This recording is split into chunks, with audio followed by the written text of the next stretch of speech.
എല്ലാവർക്കും നമസ്കാരം. ഹരിപ്രസാദാണ്. നാളെ 2024 ഏപ്രിൽ മാസം 14-ാം തീയതി മേട വിഷു ആണ് എന്ന് എല്ലാവർക്കും അറിയാമല്ലോ.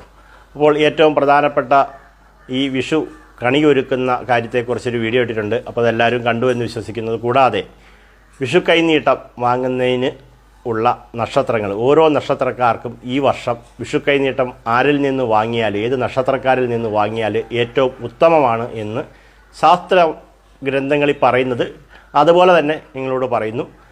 അപ്പം നമ്മൾ ഒരു വർഷം ആദ്യമായിട്ട് ആരിൽ നിന്ന് കൈനീട്ടം വാങ്ങുന്നു എന്നതിനെ ആസ്പദമാക്കി ആ തരുന്ന ആളിൻ്റെ മനസ്സും വാങ്ങുന്ന നമ്മുടെ മനസ്സും ഒരുപോലെ തൃപ്തികരമായിട്ടും സന്തോഷകരമായിട്ടും മേടിക്കുകയാണെങ്കിൽ നിങ്ങൾക്ക് ഈ വർഷം നല്ല ഫലങ്ങളും നല്ല ഗുണങ്ങളും നല്ല നേട്ടങ്ങളും ധനപരമായിട്ടുള്ള തടസ്സങ്ങളൊക്കെ വിട്ടൊഴിഞ്ഞു മാറും. ഓരോ നക്ഷത്രക്കാർക്കും ഓരോ നക്ഷത്രക്കാരിൽ നിന്നും കൈനീട്ടം വാങ്ങിച്ചു കഴിഞ്ഞാൽ നമുക്ക് ഈ വർഷം വളരെയധികം ഉത്തമമാണെന്നാണ്. അതിൽ ആദ്യമായിട്ട് നമുക്കറിയാം അശ്വതി നക്ഷത്രക്കാരുടെ കാര്യമാണ് പറയുന്നത്.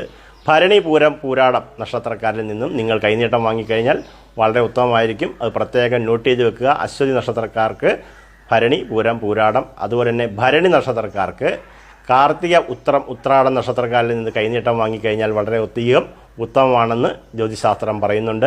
അതുകൂടാതെ കാർത്തിക നക്ഷത്രക്കാർക്ക് രോഹിണി, അത്തം, തിരുവോണം നക്ഷത്രമാണ് കൈനീട്ടം വാങ്ങുന്നതിന് ഏറ്റവും നല്ലതായിട്ട് കാണിക്കുന്നത്. രോഹിണി നക്ഷത്രക്കാർക്ക് കാണിക്കുന്നത് മകയിരം, ചിത്തിര, അവിട്ടം നക്ഷത്രക്കാരിൽ നിന്നും കൈനീട്ടം വാങ്ങിക്കഴിഞ്ഞാൽ വളരെയധികം ഉത്തമമാണെന്നും ധനപരമായിട്ടുള്ള പുരോഗതി ഉണ്ടാകുമെന്നാണ് ജ്യോതിശാസ്ത്രം പറയുന്നത്. അതുപോലെ തന്നെ മകയിരം നക്ഷത്രക്കാർക്ക് പൂയം, അനിഴം, ഉത്രട്ടാതി നക്ഷത്രക്കാരിൽ നിന്നും കൈനീട്ടം വാങ്ങുന്നത് വളരെയധികം ഉത്തമമായിരിക്കും എന്നും കാണുന്നുണ്ട്. അതുപോലെ തന്നെ തിരുവാതിര നക്ഷത്രക്കാർക്ക് പുണർദം, വിശാഖം, പൂരുരുട്ടാതി നക്ഷത്രക്കാരിൽ നിന്നും കൈനീട്ടം വാങ്ങുന്നത് വളരെയധികം ധനപരമായിട്ടുള്ള പുരോഗതിക്ക് നല്ലതാണെന്ന് കാണിക്കുന്നുണ്ട്. അതുകൂടാതെ പുണർദം നക്ഷത്രക്കാർക്ക് പൂയം, അനിഴം, ഉത്രട്ടാതി നക്ഷത്രക്കാരിൽ നിന്നും കൈനീട്ടം വാങ്ങുന്നത് വളരെയധികം ഉത്തമമാണെന്ന് പറയുന്നുണ്ട്. അതുപോലെ തന്നെ ആയില്യം നക്ഷത്രക്കാർക്ക് മകം, മൂലം, അശ്വതി, മകം, മൂലം നക്ഷത്രക്കാരിൽ നിന്നും കൈനീട്ടം വാങ്ങുന്നത് വളരെയധികം നല്ലതാണെന്ന് ജ്യോതിശാസ്ത്ര ഗ്രന്ഥങ്ങളിൽ പറയുന്നുണ്ട്. അതുപോലെ തന്നെ മകൻ നക്ഷത്രക്കാർക്ക് ഭരണി, പൂരം, പൂരാടം നക്ഷത്രക്കാരിൽ നിന്നും കൈനീട്ടം വാങ്ങുന്നത് വളരെയധികം ഉത്തമമാണെന്നാണ് ജ്യോതിശാസ്ത്രം പറയുന്നത്. അതുപോലെ തന്നെ പൂരം നക്ഷത്രക്കാർക്ക് മകയിരം, ചിത്തിര, അവിട്ടം നക്ഷത്രമാണ് ഏറ്റവും ഉത്തമമായിട്ട് കാണിക്കുന്നത്. അതുകൂടാതെ ഉത്തരം നക്ഷത്രക്കാർക്ക് രോഹിണി, അത്തം, തിരുവോണം നക്ഷത്രമാണ് കൈനീട്ടം വാങ്ങുന്നതിന് ഏറ്റവും നല്ലത്. അതുപോലെ തന്നെ അത്തം നക്ഷത്രക്കാർക്ക് മകം, അശ്വതി, മൂലം ഇത്രയും നക്ഷത്രക്കാരിൽ നിന്നും കൈനീട്ടം വാങ്ങുന്നത് വളരെയധികം നല്ലതായിരിക്കുമെന്ന് കാണിക്കുന്നുണ്ട്. അത്തം നക്ഷത്രക്കാർക്ക് മകയിരം, ചിത്തിര, അവിട്ടം നക്ഷത്രക്കാരിൽ നിന്ന് കൈനീട്ടം വാങ്ങുന്നത് വളരെയധികം ഉത്തമമാണെന്നും ജ്യോതിശാസ്ത്രം പറയുന്നുണ്ട്.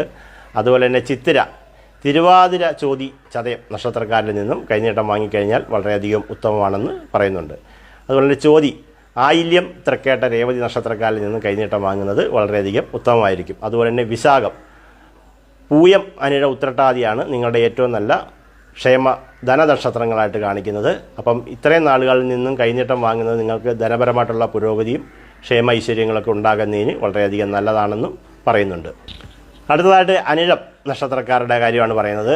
ആയില്യം, തൃക്കേട്ട, രേവതി നക്ഷത്രക്കാരിൽ നിന്നും കൈനീട്ടമൊക്കെ വാങ്ങിക്കഴിഞ്ഞാൽ വളരെയധികം ഉത്തമമാണെന്ന് ജ്യോതിശാസ്ത്രം പറയുന്നുണ്ട്. അതുപോലെ തന്നെ തൃക്കേട്ട നക്ഷത്രക്കാർക്ക് അശ്വതി, മകം, മൂലം നക്ഷത്രക്കാരിൽ നിന്നും കൈനീട്ടം വാങ്ങുന്നത് വളരെയധികം ഉത്തമമാണെന്ന് പറയുന്നുണ്ട്. അതുകൂടാതെ മൂലം നക്ഷത്രക്കാർക്ക് ഭരണി, പൂരം, പൂരാടമാണ് ഏറ്റവും ഉത്തമമായിട്ടുള്ളത്. ഭരണി അല്ലെങ്കിൽ പൂരം അല്ലെങ്കിൽ പൂരാടം നക്ഷത്രം, ഈ 3 നാളുകളിൽ നിന്നും അങ്ങനെ ഓരോരുത്തർക്കും 3 നക്ഷത്രം വീതം പറയുന്നുണ്ട്. അത് പ്രത്യേകം ശ്രദ്ധിക്കുക. നിങ്ങൾ അങ്ങനെയുള്ള ഒരാളിനെ കണ്ടെത്തി വെക്കുക. അവരിൽ നിന്നും ഒരു കൈനീട്ടം വാങ്ങാൻ പറ്റുമെങ്കിൽ അവരോട് ചോദിച്ചു വെക്കുന്നതൊക്കെ നല്ലതായിരിക്കും. ഇന്ന് ചോദിച്ചു വെക്കണം. നാളെ പോയി എനിക്കൊരു കൈനീട്ടം താ എന്ന് പറയരുത്. ഇന്ന് നമ്മൾ പറഞ്ഞു വെക്കുക, നാളെ എനിക്കൊരു കൈനീട്ടം കൊണ്ട് തരണം. അപ്പോൾ ഈ നക്ഷത്രക്കാരുള്ളവരിലെങ്കിൽ കുറച്ച് പൈസ വേണമെങ്കിൽ കൊടുത്തേക്ക്. ഇന്ന് കൊടുത്താൽ കുഴപ്പമില്ല. അപ്പം നാളെ അത് നമുക്കൊരു കൈനീട്ടമായിട്ട് അറിഞ്ഞു തന്നാൽ ഏറ്റവും നല്ലതാണെന്നാണ് പറയുന്നത്. അതുപോലെ തന്നെ മൂലം നക്ഷത്രക്കാരുടെ ഞാൻ പറഞ്ഞു തോന്നുന്നു. ഭരണി, പൂരം, പൂരാടം നക്ഷത്രമാണ് നമുക്ക് മൂലം നക്ഷത്രക്കാർക്ക് കൈനീട്ടം വാങ്ങുന്നതിന് ഏറ്റവും നല്ലതായിട്ട് കാണിക്കുന്നുണ്ട്. പൂരാടം നക്ഷത്രക്കാർക്ക് കാർത്തിക, ഉത്രാടം നക്ഷത്രമാണ് പൂരാടം നക്ഷത്രക്കാർക്ക് ഏറ്റവും ഉത്തമം. തിരുവോണം നക്ഷത്രക്കാർക്ക് മകയിരം, ചിത്തിര, അവിട്ടം നക്ഷത്രമാണ് ഏറ്റവും ഉത്തമമായിട്ട് കൈനീട്ടത്തിന് കാണിക്കുന്നത്. അതുപോലെ തന്നെ അവിട്ടം നക്ഷത്രക്കാർക്ക് തിരുവാതിര, ചോതി, ചതയം നക്ഷത്രമാണ് കൈനീട്ടം വാങ്ങുന്നതിന് ഏറ്റവും ഉത്തമമായിട്ട് കാണിക്കുന്നത്. ചതയം നക്ഷത്രക്കാർക്ക് പുണർദം, വിശാഖം, പൂരുരുട്ടാതി നക്ഷത്രമാണ് കൈനീട്ടം വാങ്ങുന്നതിന് ഏറ്റവും ഉത്തമമായിട്ട് കാണിക്കുന്നത്. അതുകൂടെ ഉത്രട്ടാതി നക്ഷത്രക്കാർക്ക് ഭരണി, പൂരം, പൂരാടം നക്ഷത്രമാണ് കൈനീട്ടം വാങ്ങുന്നതിന് ഏറ്റവും ഉത്തമമായിട്ട്. രേവതി നക്ഷത്രക്കാർക്ക് അശ്വതി, മകം, മൂലം നക്ഷത്രമാണ് കൈനീട്ടം വാങ്ങുന്നതിന് ഏറ്റവും ഉത്തമമായിട്ട് കാണിക്കുന്നത്. അപ്പോൾ കൈനീട്ടത്തിനൊരു പ്രാധാന്യമുണ്ട്. നിങ്ങൾക്ക് ആരാണ് കൈനീട്ടം തരുന്നത് എന്നുള്ളതിനെ ആസ്പദമാക്കി നിങ്ങൾക്കൊരു വർഷം ഉണ്ടാകുമെന്നും ഒരു വിശ്വാസം നിലവിൽ ഉണ്ട്. അപ്പോൾ കൈനീട്ടത്തിന് നമ്മൾ ഇത്രയും കാലഘട്ടം കഴിഞ്ഞിട്ടും അത് കൂടിയിട്ടുള്ളതല്ലാതെ കുറഞ്ഞിട്ടില്ല. ഈ കാലഘട്ടത്തിൽ ഇപ്പോൾ നിലവിൽ ഗൂഗിൾ പേ വഴി വരെ കൈനീട്ടം പോകുന്ന ഒരു കാലഘട്ടത്തിലൂടെയാണ് നമ്മൾ ജീവിച്ചിരിക്കുന്നത്. അതുകൊണ്ട് കൈനീട്ടം നമ്മൾ ഈ പറഞ്ഞ നക്ഷത്രങ്ങളിൽ നിന്നും വാങ്ങാൻ പറ്റുമെങ്കിൽ അത് ഗ്രന്ഥങ്ങളിൽ പറയുന്നതാണ്. ഞാനതിവിടെ എഴുതി വെച്ചിട്ടാണ് നിങ്ങളോട് നോക്കി പറഞ്ഞു തരുന്നത്. അപ്പോൾ നിങ്ങളുടെ ഇഷ്ടപ്രകാരം ഇത് താല്പര്യമുള്ള പോലെ എടുക്കുക. നന്ദി, നമസ്കാരം.